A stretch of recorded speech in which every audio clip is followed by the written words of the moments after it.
Dari Bali, Indonesia, saya Rick Carmichael. Selamat datang di Menghargai Tuhan, mengalami kehidupan yang mempromosikan perspektif hidup yang memberi kehidupan bahwa menghargai Tuhan di atas segala sesuatu di dunia ini adalah esensi dari kehidupan yang sejati. Kehidupan Kristen, saya yang biasa. Sementara bagian sebelumnya menjelaskan bagaimana saya menjadi seorang Kristen, bagian ini menjelaskan siapa saya sebagai seorang Kristen seperti apa pengalaman saya sejak diselamatkan. Karena tujuan saya adalah memberkati orang lain dengan wawasan yang telah Tuhan berikan kepada saya selama bertahun-tahun, maka penting bagi mereka untuk mempercayai saya sebagai orang yang dapat dipercaya. Penting juga bagi mereka untuk melihat saya sebagai seseorang yang dapat mereka percayai. Semakin banyak wawasan yang saya berikan ke dalam detail kehidupan saya, semakin besar kemungkinan kedua hal tersebut dapat terjadi. Jadi, saya ingin jujur dan transparan tentang siapa saya dan bagaimana saya. Bagaimana kita sering memandang orang lain, tidak ada orang yang sempurna. Namun, saya juga berpikir bahwa banyak dari kita yang mengetahui betapa kotornya diri kita di dalam sering berasumsi bahwa orang lain memiliki kehidupan yang jauh lebih baik daripada kita. Orang-orang seperti pendeta, pembicara, atau penulis Kristen terkadang dilihat oleh orang lain sebagai orang yang mengalami kehidupan di tingkat yang lebih tinggi dan tidak terlalu berdosa. Orang-orang istimewa ini dianggap telah menemukan jalan keluar dari kehidupan setidaknya pada tingkat yang signifikan sementara orang-orang biasa lainnya terus bergumul. Namun, meskipun orang-orang biasa mungkin merasakan rasa hormat tertentu kepada orang-orang istimewa ini, mereka seringkali tidak tertarik pada mereka dengan cara apapun. Bahkan, ada rasa keterasingan yang hampir secara otomatis terjadi pada orang-orang biasa yang berpikir, tidak mungkin saya bisa sesuci itu atau sesuatu yang serupa dengan itu. Alih-alih merasa terdorong dan terinspirasi, rasa tidak aman dari orang-orang biasa justru semakin meningkat dan hubungan mereka seringkali tetap dangkal dengan orang-orang yang mereka anggap istimewa. Karena dinamika ini, apapun yang ingin dibagikan oleh orang-orang istimewa seringkali diabaikan karena dianggap tidak dapat diperoleh oleh orang-orang biasa. Dengan cara ini, persepsi menjadi istimewa akhirnya menghalangi pelayanan orang-orang istimewa tersebut. Saya sangat berharap hal itu tidak terjadi pada saya dan hal-hal yang ingin saya bagikan dan dorong kepada Anda. Saya ingin menyatakan dengan jelas bahwa saya adalah seorang Kristen biasa. Saya cukup yakin tidak ada seorang pun yang pernah melihat saya dan berkata, "Wow, itu dia Rick Carmichael." Setidaknya tidak dicas dengan cara yang positif. Yang benar adalah kita semua biasa saja. Tidak seorang pun yang akan menjadi istimewa sampai-sampai berada di atas dosa atau mencari tahu kehidupan di sisi surga ini. Semua orang yang dipilih oleh Tuhan hanyalah bejana tanah liat yang terbuat dari tanah liat.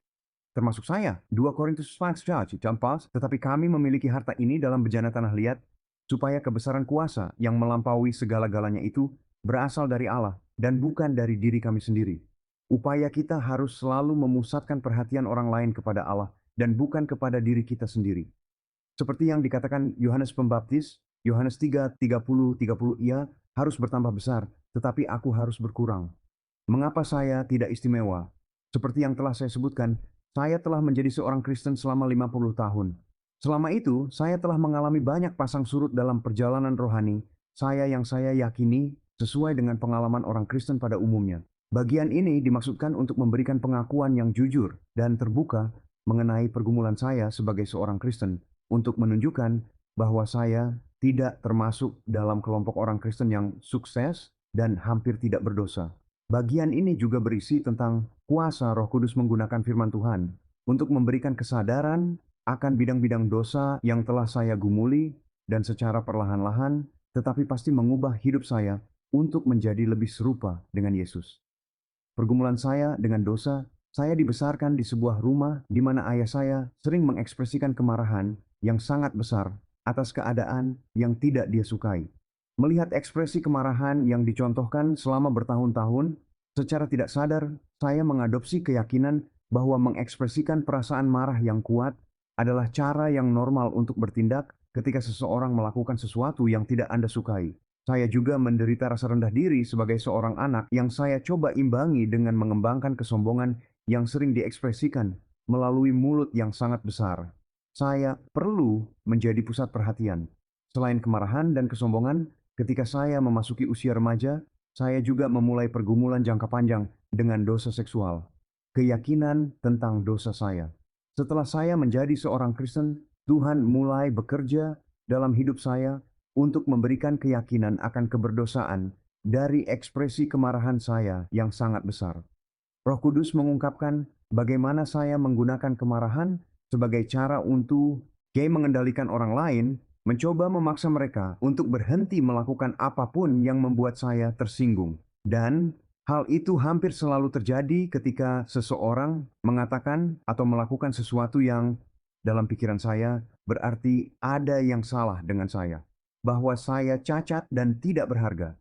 Meskipun sebenarnya membutuhkan waktu bertahun-tahun, keyakinan Roh Kudus akhirnya membuat saya menyadari bahwa di balik kemarahan saya yang hebat, ada dosa kesombongan yang lebih rendah, yaitu dosa akar yang mengungkapkan kehancuran saya yang sebenarnya. Saya ingin semua orang melihat saya sebagai orang yang baik, namun pada saat yang sama, saya sangat takut mereka melihat sisi buruk saya yang sebenarnya. Keyakinan tentang kemarahan dan kesombongan saya membantu saya melihat keburukan dari mencoba mengendalikan orang lain secara paksa, yang melakukan atau mengatakan hal-hal yang saya anggap mengancam rasa nilai dan makna saya sebagai manusia. Seolah-olah saya adalah Tuhan. Mengenai pergumulan seksual saya, Roh Kudus menginsafkan saya bahwa saya bersalah atas berbagai pikiran berdosa yang mengerikan dalam cara saya sering memandang wanita. Kadang-kadang memperlakukan mereka sebagai objek untuk dimanipulasi demi kesenangan saya, dan di lain waktu menjadikan mereka sebagai berhala yang saya pikir akan membuat saya utuh. Setelah bertahun-tahun bergumul di bidang ini, Tuhan menolong saya untuk melihat bahwa apa yang memicu dosa seksual saya adalah keyakinan yang salah. Bahwa jika saya dapat menemukan seseorang yang bersedia untuk terlibat dengan saya secara seksual, itu akan membuktikan bahwa saya bukanlah orang yang jahat. Saya menduga banyak orang yang membaca kalimat terakhir itu akan berpikir, sungguh pemikiran yang gila. Dan saya akui, itu memang pemikiran yang gila. Tetapi menurut Alkitab, di balik semua dosa, ada pikiran dan keyakinan yang gila dan salah. Keyakinan tentang dosa seksual dan hubungan saya membantu saya melihat keburukan dari mencoba menipu orang lain untuk meningkatkan rasa nilai dan makna saya sebagai manusia, seolah-olah orang lain benar-benar memiliki kekuatan untuk memberikan makna yang hanya dapat diberikan oleh Tuhan. Sejujurnya, bahkan setelah 50 tahun menjadi seorang Kristen, saya masih mengalami masa-masa pergumulan melawan dosa-dosa ini dan dosa-dosa lainnya. Tetapi semakin saya belajar dan berusaha untuk memahami firman Tuhan, semakin Roh Kudus menggunakan kebenaran Alkitab untuk membawa perubahan yang signifikan dalam hidup saya di bidang-bidang ini. Pergumulan saya dengan kekecewaan. Ada sejumlah kekecewaan yang menantang dalam hidup saya yang telah saya perjuangkan, selain pergumulan saya dengan bidang-bidang dosa tertentu. Ini dimulai dengan kematian ibu saya ketika saya baru berusia 5 tahun. Untuk sebagian besar hidup saya, kekecewaan yang satu ini sangat membatasi kemampuan saya untuk berhubungan dengan cara yang benar-benar mengasihi orang lain, terutama wanita. Kekecewaan lain yang menantang yang pernah saya alami adalah perceraian. Sebenarnya, 2 kali perceraian, tidak satu pun yang saya inginkan. Kekecewaan yang lebih parah lagi adalah keterasingan total dari anak perempuan saya, menantu laki-laki dan cucu-cucu saya, serta saudara dan kerabat saya, yang tampaknya merupakan dampak dari perceraian saya yang pertama. Kekecewaan-kekecewaan yang tidak langsung ini seringkali menimbulkan pikiran dan tindakan berdosa pada diri saya, mencoba untuk menghilangkan sumber kekecewaan tersebut dan atau menghilangkan rasa sakit yang saya rasakan. Keyakinan tentang kekecewaan saya. Sekali lagi, melalui firman Tuhan, Roh Kudus secara konsisten bekerja untuk meyakinkan saya bahwa kekecewaan bagi orang Kristen tidaklah buruk. Bahkan, Alkitab dengan jelas mengatakan bahwa kita harus bersukacita dalam pergumulan kita, karena kita tahu bahwa Tuhan bekerja untuk kebaikan. Kita menggunakan pergumulan itu untuk mengubah kita menjadi lebih serupa dengan Yesus. Keyakinan tentang peran baik dari keadaan yang buruk adalah salah satu kebenaran yang lebih mudah diakui dalam pikiran, tetapi lebih sulit untuk diterapkan dalam tindakan. Butuh waktu bertahun-tahun bagi Roh Kudus untuk bekerja melalui kekecewaan agar keyakinan akan kebenaran ini dapat bekerja dari kepala saya ke dalam hati saya. dan kemudian keluar melalui tindakan saya. Pergumulan saya dengan kesuksesan, tidak ada satu hal pun dalam hidup saya yang menunjukkan kesuksesan yang luar biasa dari sudut pandang dunia. Meskipun saya mengakui bahwa saya sering merindukan untuk mencapai hal tersebut dalam hidup saya. Perjuangan dalam pekerjaan saya, lulus dari universitas dengan gelar di bidang kehutanan, tetapi tidak pernah benar-benar bekerja sebagai rimbawan. Karir pertama saya adalah sebagai guru sains di sekolah menengah atas dan sekolah menengah pertama, yang menurut saya cukup baik, tetapi tidak terlalu menguntungkan dari segi finansial. Setelah mengajar, saya beralih ke penjualan real estate untuk mencoba mencapai tingkat pendapatan yang lebih tinggi bagi keluarga saya. Namun, harapan itu tidak pernah terwujud karena saya akhirnya mendapatkan penghasilan yang jauh lebih sedikit daripada yang saya dapatkan jika saya tetap mengajar. Selanjutnya, saya meninggalkan penjualan real estate untuk berkarir singkat di bidang konstruksi pembangunan rumah. Meskipun itu adalah pengalaman yang sangat menyenangkan dan memuaskan, namun tidak ada yang menyerupai kesuksesan dalam hal pendapatan. Setelah konstruksi, saya bekerja di industri komputer selama 16 tahun. Saya memegang berbagai macam posisi di bidang tersebut: pelatihan, dukungan, pemasaran, penjualan, dan pengembangan bisnis. Meskipun saya bekerja di salah satu perusahaan teknologi paling inovatif di dunia, saya tidak pernah bisa merasakan kesuksesan dalam bentuk kemajuan karier. Selama 21 tahun terakhir, saya bekerja sebagai pekerja lepas, menyediakan jasa fotografi profesional dan desain web, terutama untuk properti resort, hotel, dan villa mewah yang berbasis di Bali, Indonesia. Selama itu, saya selalu berharap untuk dapat berkembang dari operasi satu orang menjadi sebuah agensi yang nyata, yang mampu menawarkan pekerjaan fotografi dan pelatihan fotografi ahli kepada banyak karyawan. Namun, harapan untuk pertumbuhan personel tidak pernah terjadi, dan saya juga tidak pernah mengalami kesuksesan finansial yang signifikan.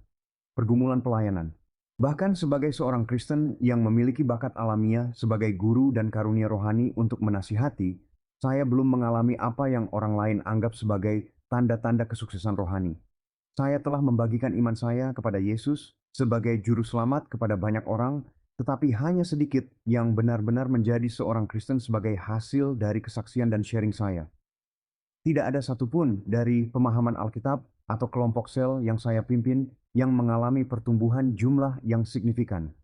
Saya selalu memiliki keinginan untuk menjadi sukses dalam melayani Tuhan, tetapi keinginan tersebut umumnya bergantung pada ukuran-ukuran kesuksesan duniawi dan bukan pada ukuran-ukuran rohani. Keyakinan tentang keinginan saya untuk sukses ini adalah area lain di mana Roh Kudus telah menggunakan firman Tuhan untuk memberikan keyakinan, dan firman-Nya sangat jelas.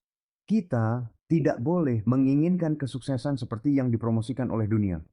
Kesuksesan rohani jauh lebih penting daripada kesuksesan duniawi, dan itu tidak pernah diukur dengan angka-angka atau dengan hasil apapun yang kita lihat. Sebenarnya, Tuhan tidak mencari kita untuk menjadi sukses. Dia mencari kita untuk setia. Dalam dunia rohani, hasil adalah perbuatan Tuhan, berdasarkan kesetiaan kita. Setiap kali kita bertindak dengan iman, memberikan diri kita untuk melayani Dia, Dia senang dengan kesetiaan itu dan dengan kita. Poin utamanya adalah bahwa Allah terus bekerja dalam hidup saya, secara aktif menggunakan pergumulan, dosa, dan kekecewaan untuk mendewasakan saya dalam iman saya. Dan yang paling penting, Tuhan semakin menunjukkan kebaikan yang tak terukur dari sifat, karakter, rencana, tujuan, dan karyanya bagi saya, serta kebesaran kasih-Nya yang tak terukur bagi saya. Sekali lagi, seperti yang diharapkan dari kisah-kisah pergumulan saya ini, saya jelas tidak termasuk dalam kelompok orang Kristen yang sukses dan hampir tidak berdosa. Saya terjebak dalam dosa, seperti kebanyakan orang lain. Saya menduga sama seperti Anda. Dia dengan sabar bekerja melalui Roh Kudus untuk mengubah saya lebih dan lebih lagi menjadi serupa dengan Yesus. Dan dengan melakukan hal itu, Dia juga mengembangkan dalam diri saya kasih yang bergairah kepadanya dan firman-Nya, dan semangat yang sama untuk menolong orang lain mengembangkan kasih mereka sendiri kepadanya dan kepada Alkitab sebagai firman kehidupan. Terima kasih banyak telah mendengarkan. Menghargai Tuhan, mengalami kehidupan. Jika Tuhan telah menguatkan Anda melalui apa yang Anda dengar, bagikan ini dengan seseorang dan berkatilah mereka, dan bahkan pertimbangkan untuk mendengarkan atau mendiskusikan episode-episode mendatang bersama-sama. Dan teruslah menghargai Tuhan lebih dari segalanya di dunia ini.